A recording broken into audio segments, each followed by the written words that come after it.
Então, agora nós vamos falar da unidade 4, que é sobre os princípios gerais de controle. Então, já vimos como que ocorre o processo de doença, a diagnose, sintomatologia, agente causal. Agora nós vamos verificar como que a gente pode fazer o controle dele, né? Então, princípios gerais de controle, nós temos exclusão, que significa uma prevenção da entrada do patógeno em uma área ainda não infestada. Outro princípio, erradicação, que é a eliminação do patógeno de uma área onde ele já foi introduzido.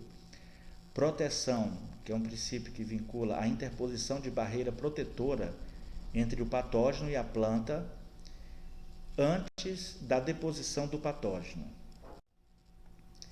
Temos também a imunização, que significa o desenvolvimento de plantas resistentes ou imunes, né, ao ataque desse patógeno.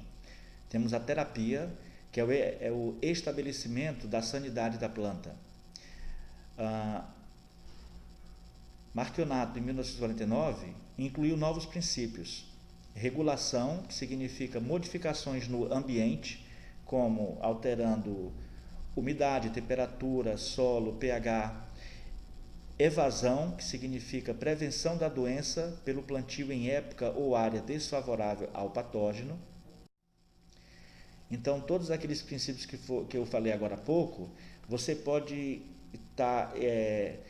estar colocando, né, em que parte do triângulo da doença, quando eu falei sobre o ambiente, o hospedeiro e o patógeno. Então, tem que ter uma planta que ela seja suscetível, temos que ter um patógeno que seja capaz de infectar aquela planta e, dependendo também das condições ambientais, isso pode acontecer que se constitui, então, aquele processo chamado doença.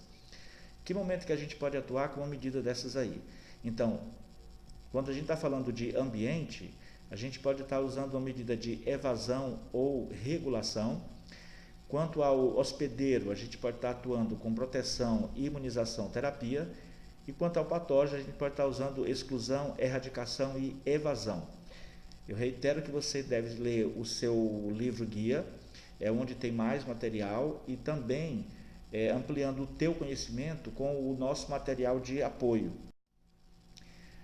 Como método de controle, nós temos os métodos cultural, físico, biológico, genético, químico e o manejo integrado de doenças. O controle cultural, ele se constitui numa rotação de cultura, por exemplo, eliminação de restos culturais, irrigação adequada, uso de matéria orgânica, inundação, drenagem, eliminação de plantas vírus doentes, que é o Hogging, densidade de plantas corretas na área, escolha da área e local de plantio, material propagativo sadio e enxertia. Então, qualquer uma dessas ações está vinculada com controle cultural para você tentar verificar o controle de um determinado patógeno quando está instalado. Para controle físico, nós temos a solarização do solo, biofumigação, que é a solarização mais matéria orgânica, termoterapia, refrigeração, radiação ionizante, atmosfera controlada e modificada. Isso tudo no amplo do controle físico para a gente fazer o combate das doenças. No controle biológico, existem vários mecanismos de interação antagônica. Tem tipo de antibiose, competição, parasitismo, pré-imunização, resistência induzida. Exemplos de antagonistas bastante utilizados em programas de controle biológico, por exemplo, tem esses dois fungos, o tricoderma, tem vários produtos até que já são vendidos no mercado a partir desse fungo. E tem também o gliocládio. Temos bactérias como bacilos, pseudomonas. Então, novos produtos também têm sido investigados visando encontrar moléculas e compostos bioativos que possam ser usados como controle biológico das doenças de planta. Para o controle genético, Agros em 2005, ele já citava a capacidade da planta de restringir ou atrasar o desenvolvimento do patógeno em seus tecidos. Então, essa planta já pode ter uma carga genética que confere essa resistência aos patógenos. No tocante a isso, existem mecanismos de resistência que são pré-existentes e pós-penetração daquele patógeno também.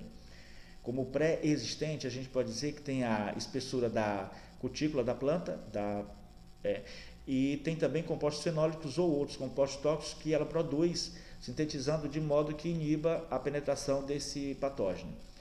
Depois que o patógeno penetra, a gente pode dizer que tem também alguns mecanismos da própria planta, que é produção de substâncias tóxicas também, que ela produz, que ela sintetiza depois que ela percebe que o fungo já penetrou na planta.